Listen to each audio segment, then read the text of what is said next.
mõnuga naudides läbi valu. Mida see tähendab? Minul on üks klient, kellel puudutused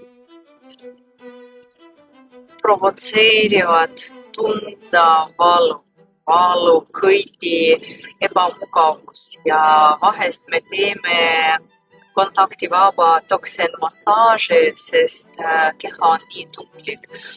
On erinevad põhjused, miks selline pinge kehas ja mõnedes piirkonnades on, aga valu on ja see on võimatu teha massaaži.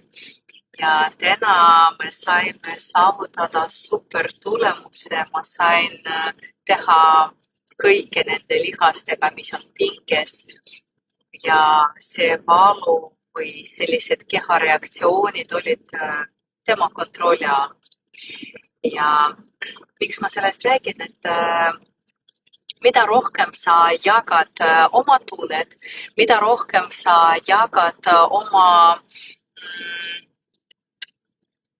valud või vastupidi, mis teeb sulle hea tunne, seda rohkem ma saan läbi sinu sõnade tunda sind ja pakkuda sulle võimalikult efektiivsema massaaži, sest mida rohkem sa saad kirjeldada, mida sa tunned, kuidas sa tunned, mida rohkem sa või mida täpsem sa oled, seda rohkem saad minult ka abi ja kasu.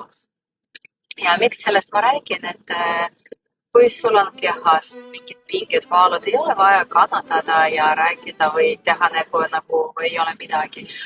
Parem ütle välja, sest läbi seda ma saan sind õppida või sinu spetsialist, kes töötab sinu kehaga. Ja läbi seda sa saad palju rohkem kasu, kui sa oled vaid ja kangelane ja viking ja nagu kõik hästi, aga tegelikult ei ole. Ehk mida rohkem sa räägid oma tunnedest, oma valudest, seda rohkem sa saad saada naudingu ja efektiivsem tuleb seanss.